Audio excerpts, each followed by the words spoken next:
compañero y bien amigo de Pablo. El domingo pasado leímos 2 de Timoteo capítulo 4, versículo 9, pero si lo buscan. Los jueves sí tienen que traer su Biblia porque creo que no van a poner acá.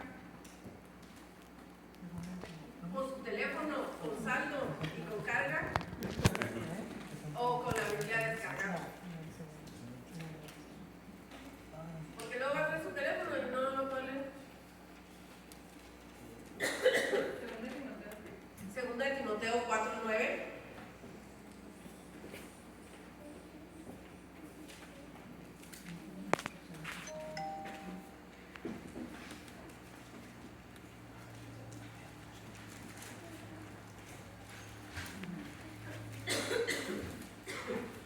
Dice 2 de Timoteo 4, 9. Procura venir pronto a verme, porque Dimas me ha desamparado, amando este mundo, y se ha ido ¿a dónde? A Tesalónica. Crescente fue a Galacia y Tito a Dalmacia. Solo Lucas está conmigo. Toma a Marcos y tráelo conmigo, porque me es útil para el ministerio. Aquí vemos cómo Lucas era muy amigo de Pablo. Ahora, es historia de los apóstoles, pero no de todos los apóstoles, el libro de los Hechos, sino más bien de los apóstoles de Pedro y de Pablo. Sí se habla de los otros apóstoles, pero en realidad se habla más de ellos. En cuanto no precisamente cuando ustedes escuchen Hechos de los Apóstoles, a lo mejor se imaginan a los 12 apóstoles, pero no es así. Es de los 2 apóstoles que les dije ahorita, de Pedro y de Pablo, y de algunos otros como Esteban, Felipe, Bernabé y otros varones apostólicos, pero no solamente de los 12 apóstoles. Entonces, da cuenta de los hechos, pero no solamente ideas y palabras, sino los hechos que hicieron, lo que pasó con los apóstoles.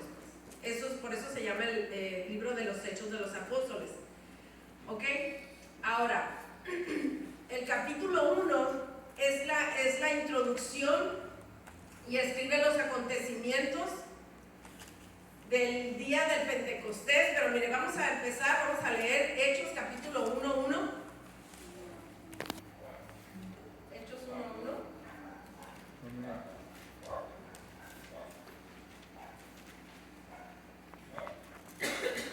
Aquí le van a entender más. Para los que estudiaron, eso es como un exégesis, si se están dando cuenta. ¿No? Es un exégesis del libro de los Hechos. Bueno, el capítulo 1 dice: en el primer tratado, oh Teófilo, hablé acerca de todas las cosas que Jesús comenzó a hacer y a enseñar, hasta el día en que fue recibido arriba, después de haber dado mandamientos por el Espíritu Santo a los apóstoles que había escogido, a quienes también, después de haber padecido, se presentó vivo con muchas pruebas indubitables, apareciéndoseles durante 40 días y hablándoles acerca del reino de Dios. Y estando juntos, les mandó que no se fueran de Jerusalén, sino que esperasen la promesa del Padre, la cual les dijo: oísteis de mí. Porque Juan ciertamente bautizó con agua, mas vosotros seréis bautizados con el Espíritu Santo dentro de no muchos días. Ok, si se fijan, es la carta a Teófilo y le dice: en el primer tratado, o sea, en la otra carta, en el Evangelio de Lucas, ahí vamos a leer Lucas capítulo 1, versículo 1.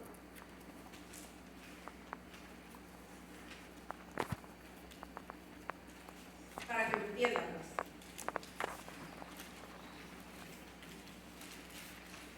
Lucas 1:1 dice: puesto que ya muchos han tratado de poner en orden la historia de las cosas que entre nosotros han sido ciertísimas, tal como nos lo enseñaron los que desde el principio lo vieron con sus ojos y fueron me ha parecido también a mí, después de haber investigado con diligencia todos los otros evangelios, todo lo que dijeron los otros, ¿no? Todas las cosas desde su origen, dice, me ha parecido también escribírtelas por orden, oh excelentísimo Teófilo, para que conozcas bien la verdad de las cosas en las cuales has sido instruido. Entonces, Lucas, cuando escribe el Evangelio de Lucas, ¿verdad? ¿Se lo escribe a quién? ¿Va dirigido a quién? A Teófilo, ¿verdad? Este gran hombre, de renombre. Entonces, ese es el primer tratado.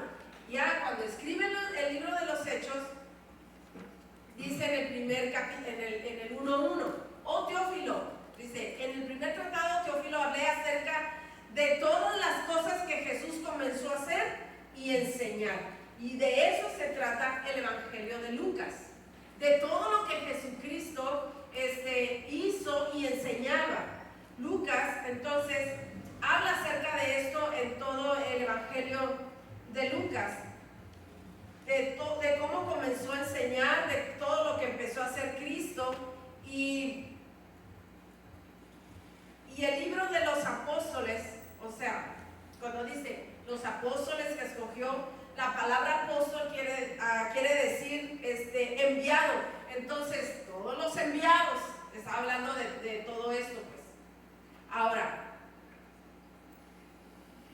el Evangelio de Lucas se extiende hasta cuando Jesús asciende. ¿Se acuerdan del Evangelio de Lucas? Ahora, vamos a Hechos otra vez. En el capítulo 1,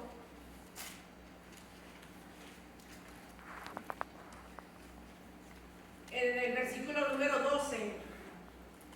Pero fíjense cómo en el 4 él les recuerda, dice, y estando juntos les mandó que no se fueran de Jerusalén, sino que esperasen la promesa del Padre, la cual les dijo, oísteis de mí. Les dijo, no se vayan hasta que sean investidos del poder del Espíritu Santo. Ahora en el 12 dice, entonces volvieron a Jerusalén desde el monte que se llama del Oliva, el cual está cerca de Jerusalén, camino de un día de reposo. Y entrados, subieron al aposento alto, donde moraban, ¿quiénes? Pedro, Jacob, Juan, Andrés, todos ellos. Y Judas, hermano de Jacob. Todos estos, ¿qué hacían ahí? Perseveraban unánimes en oración y ruego con las mujeres y con María, la madre de Jesús, y con sus hermanos.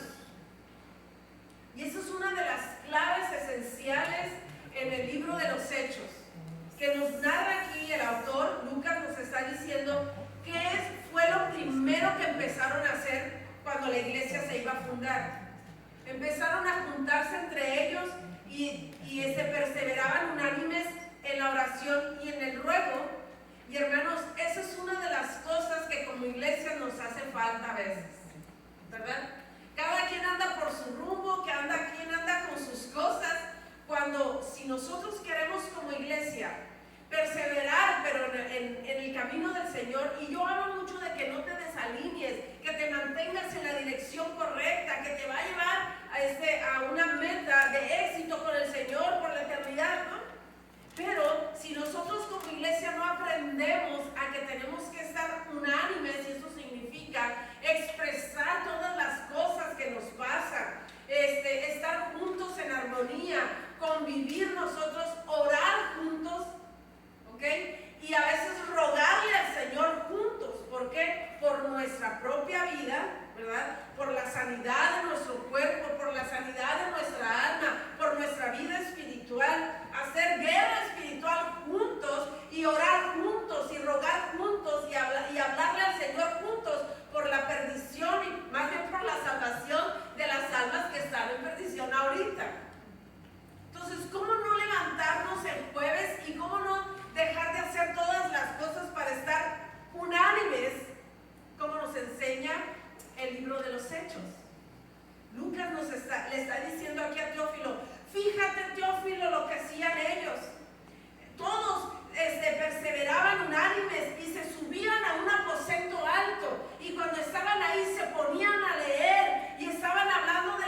sino sí viajen en pensar qué era y qué glorioso ha de haber sido que estuvieran estos hombres ahí todos juntos, con las mujeres, dice, y con María, la madre de Jesús, y con sus hermanos.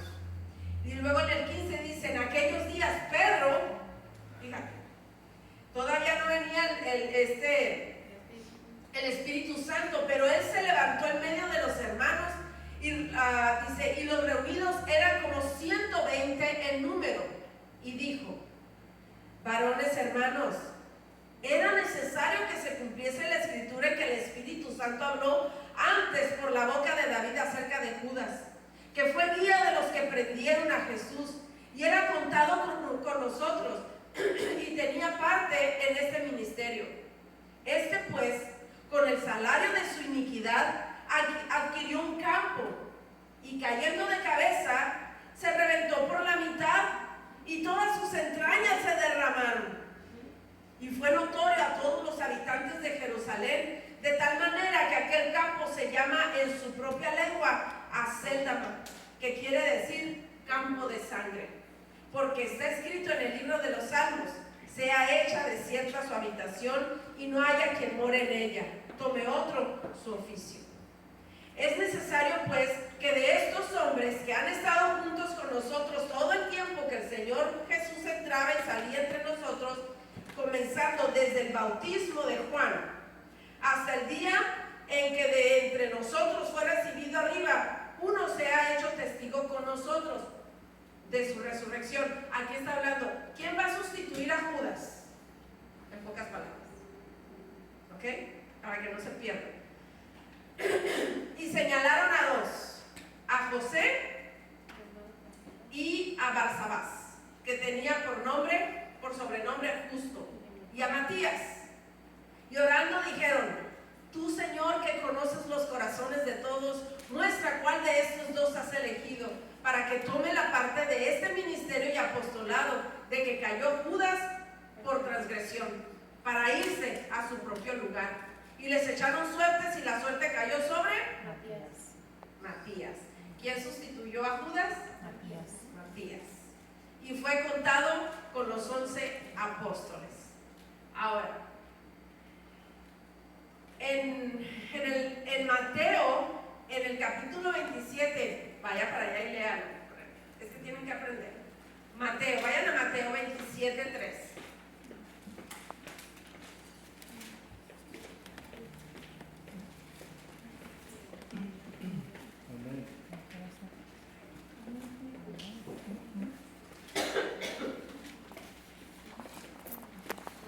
Dicen, entonces Judas, el que le había entregado, viendo que era condenado, devolvió arrepentido las 30 piezas de plata a los principales sacerdotes y a los ancianos, diciendo, yo he pecado entregando sangre inocente. Mas ellos dijeron, ¿y qué nos importa a nosotros? Pues allá tú. Y arrojando las piezas de plata en el templo, salió y fue, ¿y qué hizo? Y se ahorcó. Cuando nosotros leemos así, Mateo, y luego leemos en el libro de los Hechos, cuando se levanta Pedro y dice que Judas se cayó de un lugar alto, se le quebró la cabeza y se le salieron los sesos. ¿Puede alguien llegar y decirte, oye, ¿se ahorcó o no se ahorcó? Se suicidó, es lo mismo, ¿no? Se suicidó. Pero entonces, ¿se cayó y se le salieron los sesos o se ahorcó? A ver. A ver si le rompió la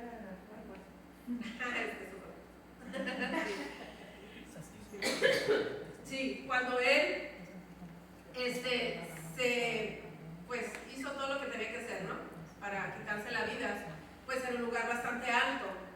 Pues ha de haber pensado, ¿no? Si fallo, o sea, o muero ahorcado o muero destrozado si me caigo de aquí, ¿no? Y eso fue lo que pasó, porque la escritura nunca se va a contradecir, sino a nosotros a veces nos falta la información adecuada. Y hay gente que puede venir contigo y decirte, son mentiras, tu Biblia es mentira. No es cierto, porque en una parte dice que Judas se ahorcó y en otra parte dice que se le reventó la cabeza. Y tú te puedes quedar, ¿a poco eso dice? A veces ni sabemos lo que dice la Escritura, ¿no es cierto? Bueno, en la elección de Judas era necesario que fuesen 12. Eso era importante porque era un símbolo de las 12 tribus. Para antes de que llegara el bautismo en el Espíritu Santo, que descendiera el Espíritu Santo, hubiera ese derramamiento.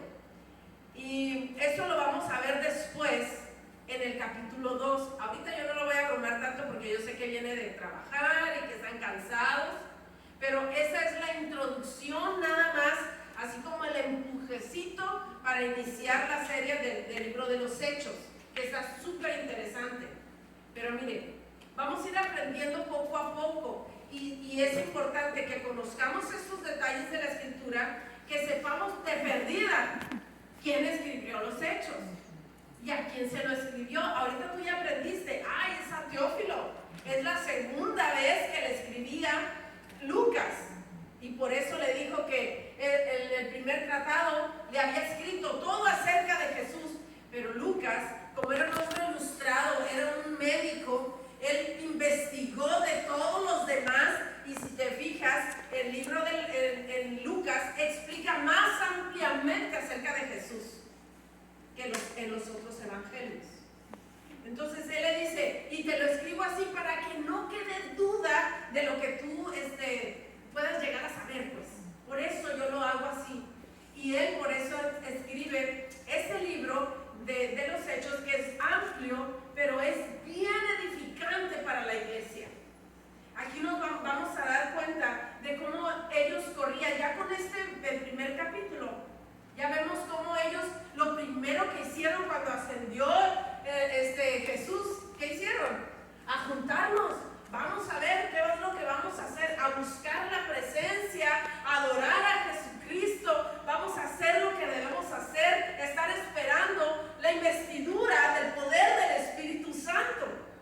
Y por eso es que tenían que estar unánimes en ese lugar. Y subían ahí, imagínese usted que fuera caminando y que volteara a ver a la terraza y 120 personas ahí adorando, arrodillados, y las mujeres preparando la comida para los varones que estaban ahí tirados, llorando, moqueando, orando al Señor, esperando que viniera esa presencia que tanto estaban anhelando.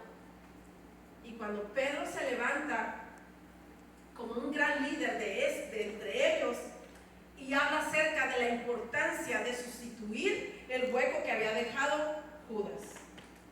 ¿Por qué? Porque querían estar listos para cuando viniera esa promesa fuese cumplida. Entonces imagínate a Lucas que está escribiéndole eso a Teófilo, y para él era súper emocionante. Y él está diciendo, no, y fíjate, Teófilo, pues se subían ahí los 120, y luego Pedro se levantó y con esa gran autoridad que tenía él, empezó a decir esto, y se echaron las suertes. ¿Y sabes quién ganó, Teófilo? Matías, porque era importante que siguieran siendo 12.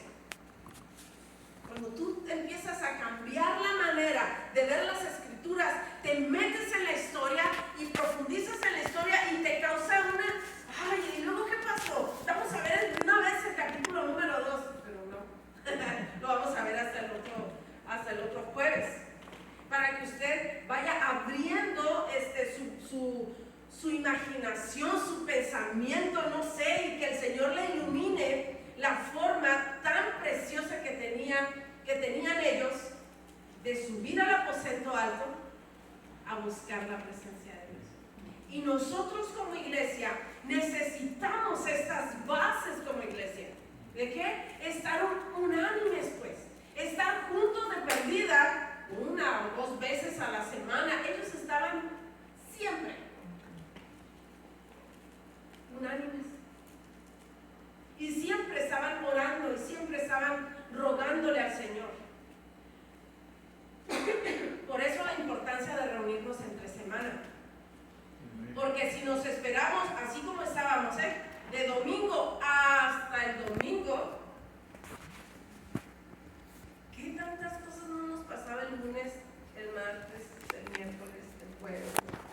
jueves venían a la junta, pero los que no venían a la enseñanza, jueves, el viernes, ya arrastrando la toalla, y el sábado, váyanse a la iglesia los jóvenes, y a veces tampoco vienen los jóvenes.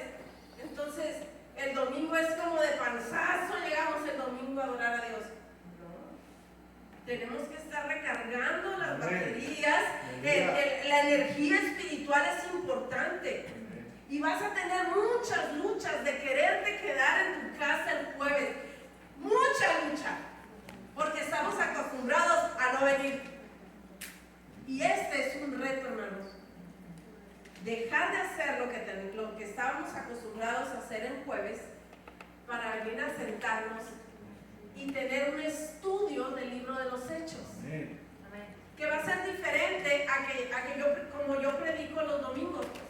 Es diferente, esto es una enseñanza, esto es un estudio que es importante que ustedes como miembros de la iglesia lo conozcan bien para poder imitar y tomar como ejemplo a la iglesia primitiva, para entonces ser impulsados por el poder de lo alto para imitar las cosas que hacían ellos y para no hacer lo que a veces hacían que no debían de haber hecho, ¿verdad? Pero necesitamos el Espíritu Santo, la comunicación, la comunión con el Espíritu Santo para hacer lo que el Señor nos mande hacer, porque se nos acaba la pila. Se baja la energía espiritual, se acaba la energía espiritual y luego no hayamos ni cómo continuar. Pero si se fijan, Jesucristo les dijo, no se vayan a ninguna parte hasta que venga el Espíritu Santo. Y eso es lo que nosotros necesitamos, porque podemos tener mucho sueño, mucha visión, mucha meta por alcanzar, pero si no nos metemos con el Espíritu Santo, vamos a andar de tropezaderos, ¿no? O sea, como carritos chocones que no llegan a ningún lado y aquí chocando unos con otros o chocando nosotros mismos con las paredes sin poder avanzar, porque quien les dio el poder a la iglesia primitiva fue el Espíritu Santo. Y es lo que nosotros, cada uno de nosotros necesitamos, pues abrazar, amar, valorar y apasionarnos por querer más de Él. Y entonces, cuando el Espíritu Santo te diga el jueves, ve, ¿qué vas a hacer? Tienes que venir y vencer tu lucha. Porque mira, vamos a suponer, tú te quedas en la casa, ya nos venimos todos para acá, y van a regresar a la casa y vas a estar en el mismo sillón, o en la misma cama, o en la misma silla, haciendo las mismas cosas, y no va a haber crecimiento, nada. Y nosotros aquí vamos a adorar, a exaltar primeramente a Dios, y luego aprender de Dios, y luego orar al Señor para que nos dé la fortaleza. Entonces vamos a ganar en vez de perder. Amén.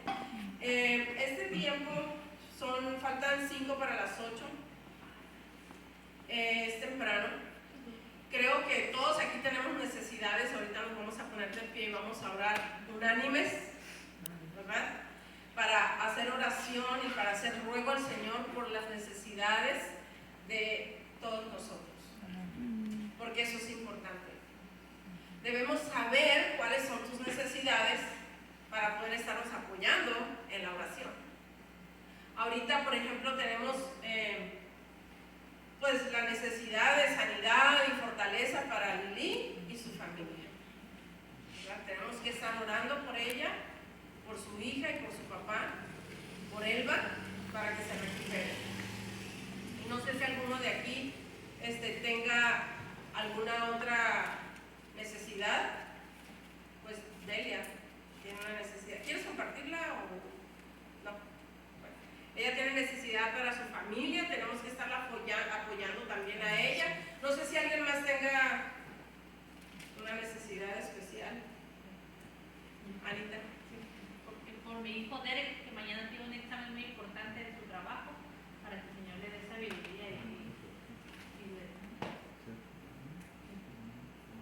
sí,